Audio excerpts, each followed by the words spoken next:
Tapi bagi saya SL sangat membatasi ruang gerak. Saya tidak pernah pakai SL, tetapi selalu menggunakan manajemen risiko, selalu membatasi kerugian, bukan dibiarkan.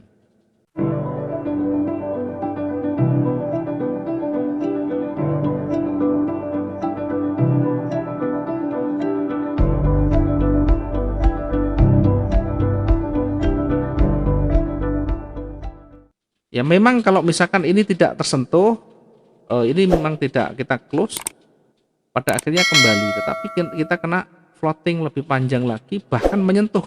Jadi kita rugi dulu. Kalau kita pasang SL bedanya, kalau pasang SL sebenarnya masih berpotensi, tetapi lepas duluan karena menyentuh. Nah ini bedanya kalau kita menggunakan stop loss dengan tangan kosong ibaratnya. Tangan kosong itu ya dengan perhitungan matematika, dengan logika kita. Kalau sudah 500 pip, kalau sudah mungkin menyentuh batas toleransi kita 1%, 2%, ya kita cut loss manual.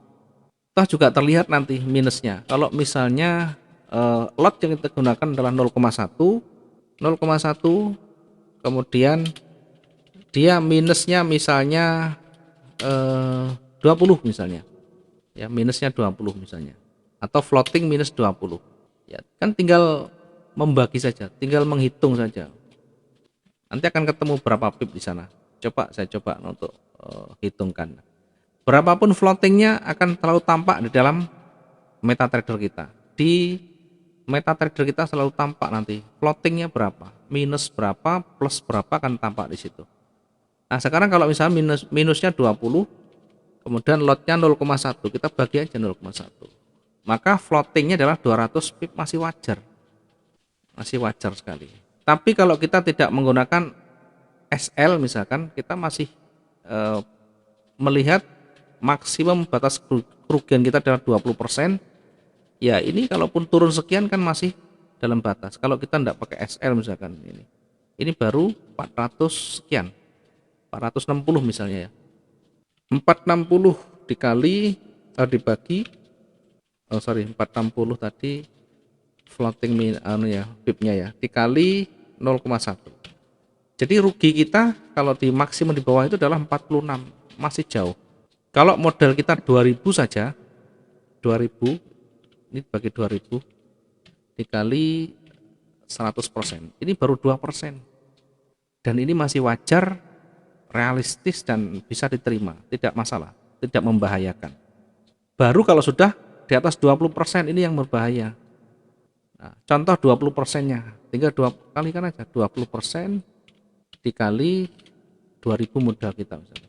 Nah, kalau sudah $400 ini baru membahayakan. Di atas 400 ini membahayakan.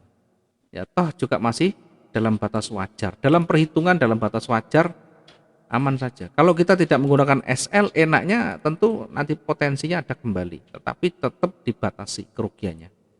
Kalau tidak pakai SL, ya biasanya membatasi maksimum adalah kalau dengan pip ini berada di angka 1000.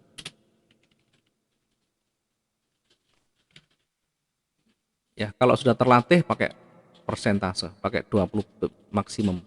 Kalau belum terlatih maksimum 1000 pip saja. Sehingga masih jauh, terlalu jauh.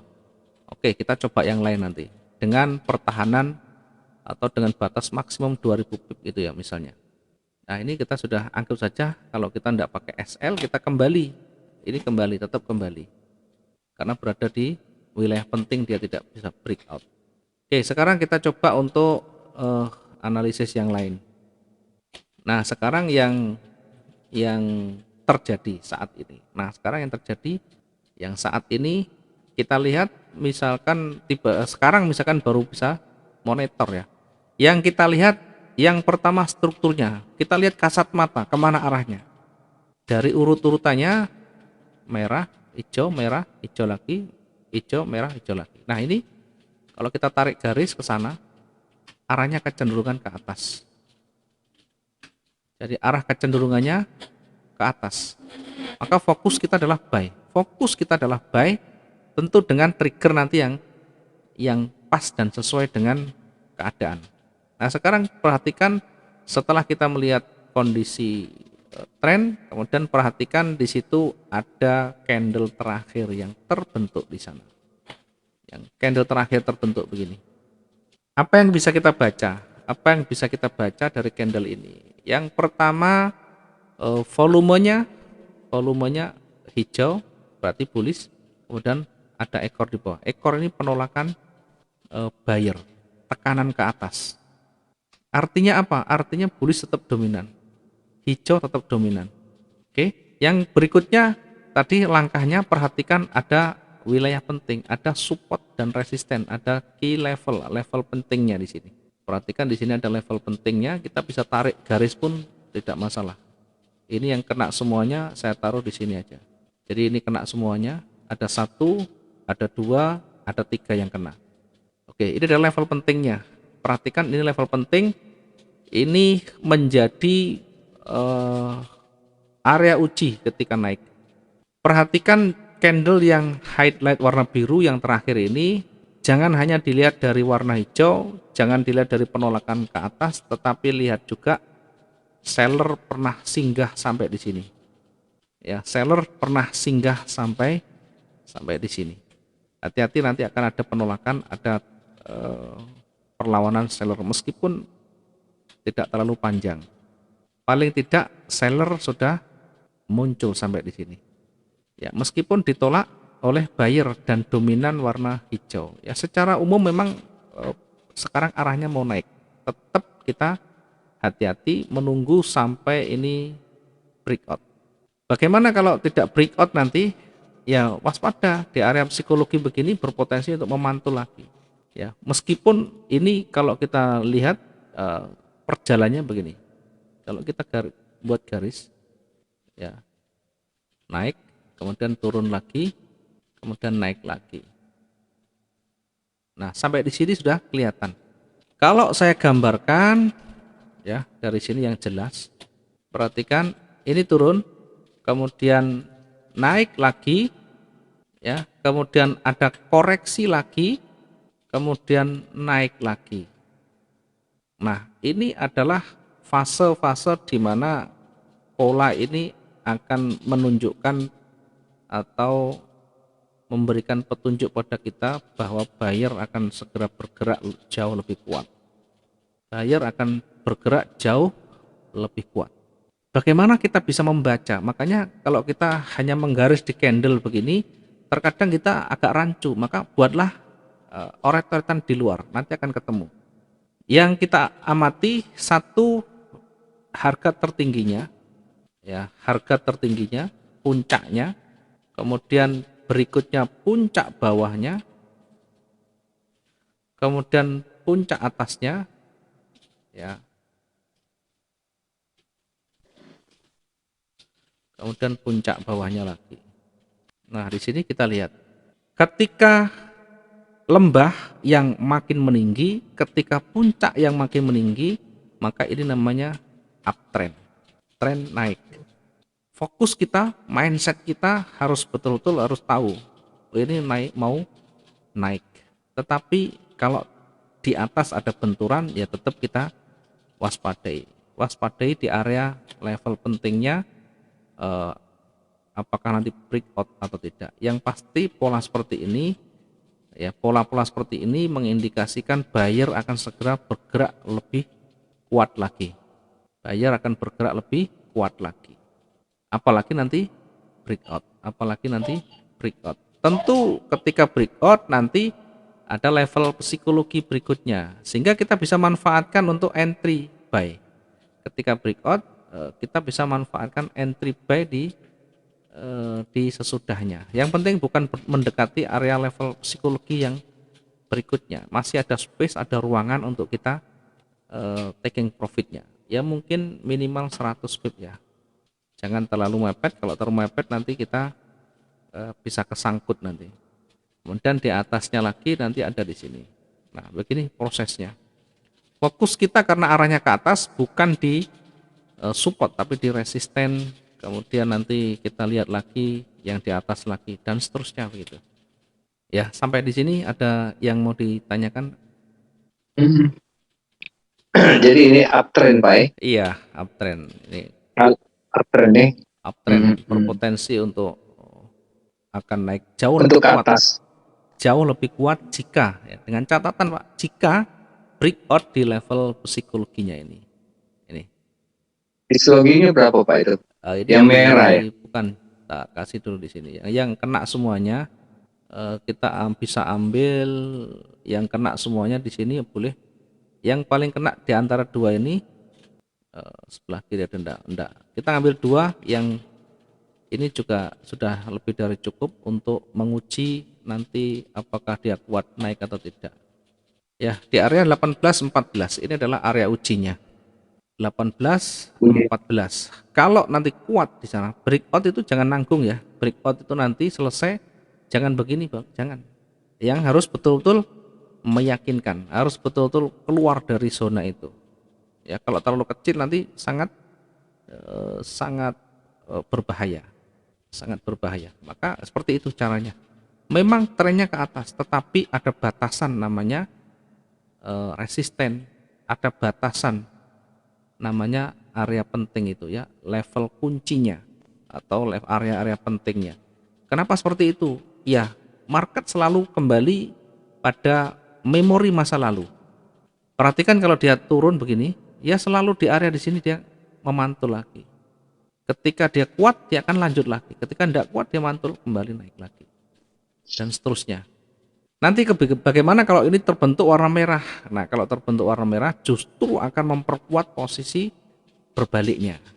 Akan segera berbalik. Karena tadi sudah kita sampaikan, seller awalnya sudah pernah mencetak harga sampai di sini. Ini jangan diabaikan. Di sini ada ekor sampai di bawah ini, artinya ketika trennya naik dia sudah kuat mampu menekan sampai di sini. Itu bukan artinya mengindikasikan bahwa seller punya kekuatan untuk melawan arah yang lebih kuat ini. Maka kalau kondisi seperti ini dan nanti diperkuat oleh posisi merah, ini justru akan menjadi pertanda akan kembali lagi turun lagi. Ya, kira-kira seperti itu. Jadi seperti yang kita sampaikan, posisi sekarang masih berada di ring yang masih konsolidasi, sehingga masih berada di sekitaran ini. Nanti naik turun begini. Kalau naik sampai di puncaknya kembali lagi di kotak ini, di kotak ajaib ini. Ya, nanti kalau turun paling maksimum di sini kembali lagi ini. Sampai ada nanti fundamental yang betul-betul berdampak. Sekarang masih belum. Ya, paling nanti mulai ya, besok sama lusa. Hari ini kan Rabu baru. Nah, besok sama lusa itu biasanya menjadi penentunya. Besok ada pra NFP, hari Jumat ada NFP berita bulanan yang berdampak cukup signifikan terhadap emas pun ya, meskipun tidak selalu tapi dampaknya lumayan. Namun berita itu pun tidak bisa mengubah arah tren, ya hanya flash sementara, minimal nanti menguji apakah nanti keluar dari tembok ini, dari wilayah konsolidasi ini atau tidak. Ya, kira-kira seperti ini. Mungkin ada lagi yang mau ditanyakan. Yang terpenting stepnya difahami Pak, cara menganalisanya kita memahami bagaimana tadi langkah pertama yang kita lakukan membaca arah kecenderungan, kemudian kita lihat candle terakhirnya, kemudian kita perhatikan area pentingnya, support, resisten, koreksi dan sebagainya. Terakhir baru kita menentukan triggernya. Nah, kalau Jadi kita ya, kalau halo, ya silakan Pak. iya kalau dengan posisi gini kita lihat waktu kita mau masuk bagusnya di berapa Pak? Waktu keluar dari zona merahnya Pak. Zona merah yang mana itu? Sekarang kan dia kan sudah tadi kan sudah Mm-mm, biru semua kan. Nah sekarang dia turun kan. mm-mm. Nah Ini baru menit, dia kan sekarang baru di 15 menit ya, baru 10 menit, baru 10 menit ya. Artinya di menit pertama kan sudah tidak mampu naik lagi. Maka kalau sudah di atas 5 menit dengan kondisi stabil, tekanan ke bawah kuat, ya kita bisa manfaatkan area koreksinya. Koreksi itu apa? Koreksi itu ketika tekanan kuat, kemudian dia naik separuh saja, Nah, kita ambil posisi ambil posisi sell dengan cepat. Itu Jadi caranya sell begitu. buy, Pak. Ambil posisi sell ikut sekarang no. Ya. Oh, Tapi tidak boleh sekarang mengambil posisi yang di bawah ini kotak begini. Kalau mengikuti arah turunnya tidak boleh posisinya kotak. Harus ada koreksi. Ya, kecuali melawan dengan buy. Ya, misalkan begini, kotak begini, kita entry buy ya, misalkan boleh. Kalau buy melawan dari arah sekarang, kita mengambil posisi buy boleh. Ini caranya. Ini memanfaatkan koreksi namanya. Memanfaatkan koreksi apa? Koreksi dari ini dari tidak ada di bawah kotak tidak ada perlawanan, kemudian kita mengambil posisi melawan, tapi dilakukan dengan cepat. Ya, sekali lagi dilakukan dengan cepat. Ya, target kita bukan 100 pip, tapi yang terpenting profit selesai. Satu, walaupun kita melawan, tetapi tetap tidak melawan dari arus yang kuat. Belum melawan arus yang kuat. Arusnya masih naik. Nah, sekarang kita manfaatkan begini, koreksi begini, ini sudah profit kita. Pasti sudah dapat profit. Kalau melawan begini, jadi saya kita paling suka begini. jadi buy di sekarang, Pak. Udah tidak bisa kalau sekarang, udah jalan begini tidak bisa, Pak. Oh, udah bisa. Tidak bisa. Kalau buy itu tadi yang kita sebutkan tadi loh, Pak. Buy itu ketika ujungnya tebel begini. Bukan ada koreksi. Kalau koreksi sell lagi begini. Ya, kalau koreksi ada koreksi lagi, koreksi begini, ini ngambil posisinya sell lagi. Nah, kalau koreksi begitu sell. Masih lagi. Jadi kalau Bukan sudah buy. naik, ini ngambil posisinya sell. Kalau buy itu ketika tadi kotak di bawah. Ya, ketika kotak di bawah kita mengambil posisi koreksi ke atas sebentar. Nah, ketika di atas tadi, ya kita ambil posisi sell lagi. Kan dapat dua-duanya. Naik dapat, turun juga dapat. Nah, ini harus banyak latihan. Ini namanya teknik dengan memanfaatkan koreksi running. Ini sebenarnya paling paling mudah kita dapat profitnya, tetapi harus betul-betul terlatih, harus betul dilatih. Mungkin yang video yang kita berikan yang kemarin itu persis saya menggunakan metode yang begini. Tetapi kita melihat dari pergerakannya harus betul-betul harus jelas, pergerakannya harus betul-betul tampak di situ kelihatan agresifnya.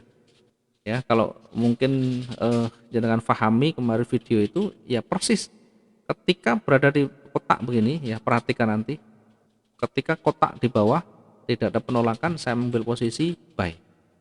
Ini hanya sebentar aja, bukan terus menerus, bukan nanti terus bakal naik terus, bukan. Kita hanya manfaatkan ketika bulat, ketika lagi agresif bulat, kita manfaatkan koreksi naiknya nanti. Kita buy sampai di separuh, close selesai. Tetapi diingat, lot yang kita gunakan bukan yang kecil, lotnya kita naikkan. Karena kita bergerak dengan cepat. Jadi lotnya dinaikkan. Sehingga apa? Memang dapat pipnya kecil, Pak, tapi lotnya besar. Sehingga betul-betul masih dapatnya lumayan. Nah, kalau kita reguler dengan lot yang standar dengan begini ya nanti dapatnya kecil. Nah, begini kan kalau pas koreksi kan tetap dapat. Dan ini sudah kita lakukan tiap hari. Memang orang lain mungkin belum cocok dengan begini dan membahayakan, bagi kita nyaman-nyaman saja. Dan saya paling seneng kalau model begini karena betul-betul kita dapat dengan segera, bisa keluar dengan segera. Itu caranya. Jadi pas ada koreksi lagi di atas, ada ekornya, misalkan di sini kita ngambil posisi sell lagi di sini. Koreksian. Koreksi itu apa? Koreksi itu, nah ini langsung posisi kita ambil posisi sell di sini. Nanti ketika turun lagi di ujung lagi close lagi. Itu caranya. Oke, ada lagi yang mau ditanyakan? Jadi kalau sekarang boleh sell, Pak. Kalau sekarang boleh sell. Kalau sekarang karena ada koreksi. Baru turun buy lagi, Pak. Nanti turun gini ya di close dulu. Kalau udah turun di close dulu, nanti kalau sudah ini sudah kotak lagi, kita ngambil posisi buy lagi. Ya, sampai kapan? Sampai betul-betul sebenarnya ini harus betul-betul apa namanya? Harus stabil, betul-betul harus stabil. Kalau sudah stabil baru kita nanti lihat kemana dia kecenderungannya gitu. Kalau misalkan terlalu ekstrim misalnya Pak ya, misalkan terlalu kita ambil posisi ternyata naik. Nah, naiknya ini bagaimana kita tetap ukur apakah nanti dia agresif. Nah, kalau sudah agresif ke atas, fokus kita ke buy lagi, selnya segera dilepaskan. Kenapa? Artinya berarti dia tidak mampu sudah, sellernya sudah tidak mampu. Ini hanya memenuhi dari tekanan ke bawah ini. Ini hanya memenuhi tekanan ke bawah di sini. Ya, tadi kan sudah kita Sekarang sudah sampaikan. mulai buy lagi. Sekarang ini kita sudah mulai merangkak naik lagi. Tunggu sampai 20 menit. 20 menit itu nanti dilihat bagaimana kondisi fluktuasinya. Kalau kondisi fluktuasinya nanti makin kuat ke atas, itu makin bagus, makin yakin bahwa buyer akan makin kuat di sana. Kalau masih di sekitaran ini, masih di sekitaran level psikologi ini, ya kita tunggu dulu. Ya, biarkan dia justru lebih kuat dulu. Kemudian bagaimana kita masuknya? Nah, kalau sudah tebel 20 menit sudah tebel terus, kita manfaatkan tetap ngikut arah kecenderungan. Nah, misalkan begini. Ini sudah panjang, kemudian tunggu koreksi lagi. Nah, minimal ada space, ada ruangan untuk kita taking profitnya. Ya, misalkan kita ambil di sini, kemudian sampai di ujung di sini nanti kalau kita ukur masih ada tempat, masih ada ruangan untuk kita profitnya 100 sekian. Nah, kalau kita mengambil dalam posisi running, ngambilnya jangan terlalu banyak, jangan disamakan dengan kondisi yang reguler yang sama, tapi pastikan lebih diturunkan ya, tingkatnya diturunkan ya. Tetap hati-hati ketika kita menggunakan atau memanfaatkan koreksi di running, apalagi belum terlalu kuat ya pergerakannya, masih terlalu kecil. Bagaimana kita bisa melihat dari pergerakan detak-detaknya, perhatikan aja. Kalau detak-detaknya lebih agresif, nah di situ paling mudah untuk kita nanti memanfaatkan koreksian. Ya, kalau misalkan terlanjur bagaimana? Kalau sudah terlanjur entry dan salah, maka perhatikan saja dulu. Kira-kira kemana kuatnya, ya kita selalu biasakan dengan recovery atau cut loss dengan cepat. Kalau misalkan memang betul-betul berbalik, itulah resikonya. Jadi kalau kita suka dengan running itu memang buat kita terkadang kalau di awal itu bisa berpacu dengan spot jantung kita. Tapi kalau sudah terbiasa tentu lebih mudah ya. Mungkin teman-teman yang sudah lama sudah terbiasa dengan gaya kita, kalau ekstrim begitu kita paling seneng masuk di sana, meskipun rugi di awal pada akhirnya tetap bisa keluar dari sana. Nah, kembali lagi ke skill yang harus kita perbanyak, harus kita latih di sana. Potensinya luar biasa. Ya, silakan nanti boleh mencoba yang ini, boleh mencoba yang pakai normal, kondisi yang reguler, pakai yang trigger, pakai yang ketika turun tidak mampu, kemudian naik dari tebal, kita masuk buy lagi boleh. Yang pasti kondisi seperti ini kita tidak melawan arah. Kalau kita masuk buy, tidak melawan arah, tetapi tetap hati-hati karena berada di area level psikologi. Harus betul-betul keluar dulu. Ya, saran saya kalau kita menggunakan reguler, melihat kondisi pasarnya, biarkan dia lepas dulu, biarkan dia melewati level psikologinya dulu. Psikologi dulu. Iya, ini sangat berbahaya di sini Pak, karena bisa naik turun di sini. Oh Bahkan gitu sampai ya. di sini, nanti belum tentu dia naik, belum tentu turun. Ada kalanya begini Pak. Ya, jadi kalau sudah area level psikologi ini biasanya naik turunnya begini, tidak terlalu panjang. Nah, artinya sudah sideways lagi di sana. Nanti baru kalau sudah breakout, ini akan jauh lebih kuat. Nah, saya cenderung ke atas karena kalau kita melihat, kalau kita lihat ini arahnya di sana, arahnya kecenderungan ke atas. Yang di atas ini masih kotak datar, sehingga bentuknya polanya begini. Ini datar, kemudian ini miring begini. Nah, ini datar yang atas, yang bawah miring. Maka kecenderungannya kemana? Biasanya kalau seperti ini, pola seperti ini akan breakout lebih banyak ke atasnya. Ya, biasanya begini kan naik turunnya turun begini. Nah, kemudian naik turun lagi di area begini. Nah, ini di area simetris. Malam ini kira-kira beritanya apa Pak? Oke, bentar dulu ya. Oke, ini. Nah, biasanya begini, nanti breakoutnya ke atas. Oke, tanya tadi terkait dengan news ya, fundamental ya. Iya. Daftarnya kita lihat dulu. Kita lihat dulu jadwal untuk kalender ekonomi ya. Fundamental itu bukan di Forex Factory, itu hanya kalender ekonomi ya. Karena kalau mau melihat dari fundamental itu luas. Yang kita baca adalah kalender ekonomi, di mana kalender ekonomi ini yang memberikan jadwal ada dan tidaknya news yang akan dirilis ya. Ini sudah diambil datanya dari berbagai kalangan dan hampir semuanya sama. Oke, kita coba lihat di websitenya forexfactory.com ya. Kita lihat di sini. Hari ini Rabu, perhatikan tanggal 4 Agustus ya. Tanggal 4 Agustus kita perhatikan ada jam 19.15, ada jam 21, ada jam 21.30. Yang paling berdampak yang mana? Ada dua, jam 19.15 dan jam 21. Apakah yang warna oranye ini berdampak? Berdampak juga ya. Bahkan ini juga nanti akan sangat berpengaruh. Kemudian bagaimana kita meraba, membaca analisa awalnya.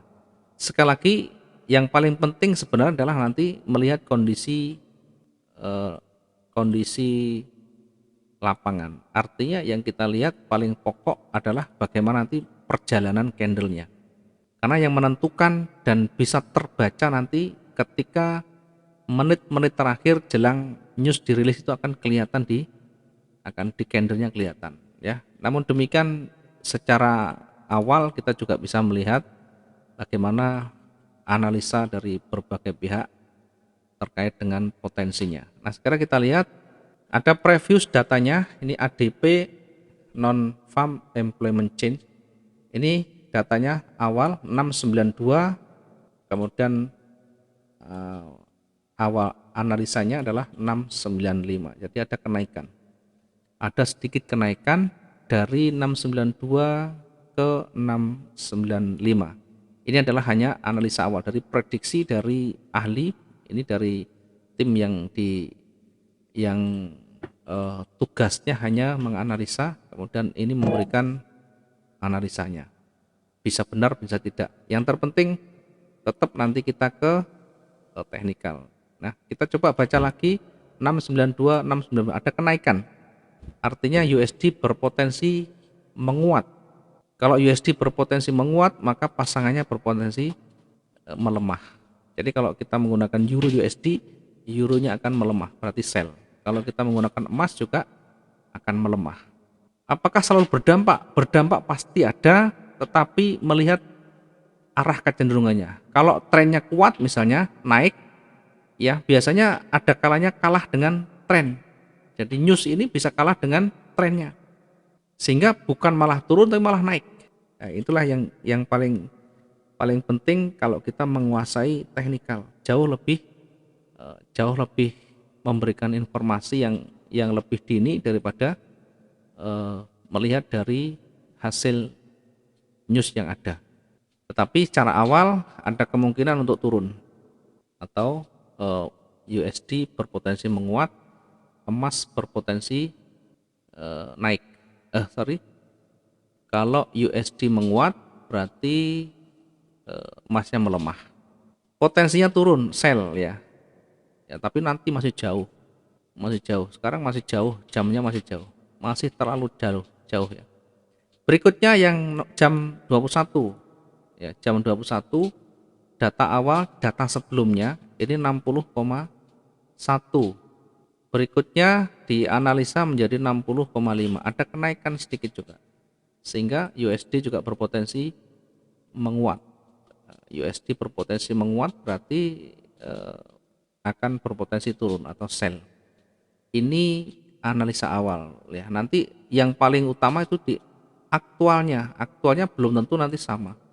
Aktual itu nanti bisa lebih rendah, bisa juga lebih tinggi. Nanti aktual ini yang nanti kita bisa baca. Sementara ini analisa awal menguatkan US dollar. Menguatkan US dollar berarti berpotensi untuk turun. Itu aja. Itu pun hanya sementara. Nanti kembali lagi ke satu, ke teknikal, yang kedua bagaimana nanti menit-menit terakhir atau jelang news itu dirilis, bagaimana pergerakannya atau arahnya bagaimana. Nanti kan kelihatan di sana. Kemudian newsnya, kalau newsnya nanti berwarna hijau, apakah mesti turun? Ya belum tentu, bisa saja turun sebentar terus naik lagi. Kalau trennya masih kuat begini, kalau buyer masih dominan. Ya agaknya ini sudah mulai berwarna merah, ya bisa saja dari pertanda akan mulai turun sesuai dengan perkiraan awal, sesuai dengan analisa yang di Forex Factory tadi. Kalau nanti dia mulai sudah merahnya sudah mulai betul-betul dominan di sana, ya maka fokus betul-betul akan sesuai dengan yang dianalisakan tadi. Kan sudah tampak, ya struktur candle sudah mulai tampak terbentuk warna merah begini misalkan, atau berjajar merah-merah-merah begitu. Dan sudah memakan habis hijaunya. Ya hijaunya sampai di sini. Ini kalau kita kumpulkan hijaunya sampai di sini. Ya, tidak perlu news pun kalau ini sudah terlihat begini, hijaunya dikumpulkan, merahnya sudah turun, merahnya sudah panjang begini, tidak perlu menunggu news pun, ini dampaknya sudah terlihat, merah sudah dominan di sana. Fokus kita adalah sell, tidak perlu ada news pun tidak masalah. Apalagi ada news yang berdampak akan memperkuat posisi USD. Maka semakin memperkuat bahwa seller akan ada lebih kuat di sana. Ya, gitu Pak kira-kira. Mungkin ada yang mau ditanyakan lagi. Bagusnya saya Pak ya. Yang apa? Untuk Gold, emas. iya belum bisa, kalau sekarang nggak bisa Pak. Kalau sekarang belum bisa, Tidak bisa belum saya. apa-apa, nggak bisa sekarang. Tetap news itu bisa terbaca nanti ketika jelang ganti candle, jelang news dirilis. Kalau sekarang belum bisa ini. Walaupun dia analisanya sell, belum tentu nanti. Bisa juga nanti semakin kuat naiknya. Harus lihat kondisi pasarnya, kondisi teknikalnya. Oke. Teknikalnya masih dikuasai oleh buyer saat ini. Sudah. Intinya sekarang masih dikuasai oleh buyer. Belum ada tanda-tanda seller akan lebih kuat. Ini baru tanda awal aja. Yang ini baru petunjuk awal mau turun, mau ya, belum kuat. Karena ini ketika nanti turun lagi dikembalikan jadi hijau lagi, tambah kuat hijaunya. Ya, begitu Pak ya. Jadi paling utama adalah perhatikan Oke. teknikal atau struktur candle yang terbentuk di sana. Oke, Oke. kira-kira itu yang Oke. bisa kita sampaikan. Mungkin nanti malam bisa disambung lagi kalau ada waktu Pak. Silakan nanti diikuti lagi. Ya mungkin ada nanti Oke. informasi tambahan atau ada news yang nanti malam akan ada, itu mungkin kita bisa baca-baca bagaimana hasilnya, kemudian bagaimana melihat sebelum news itu dirilis. Mungkin nanti jadwalnya akan lebih awal untuk melihat bagaimana jelang news itu dirilis. Terima kasih waktunya, selamat sore Oke. dan sampai ketemu di lain waktu.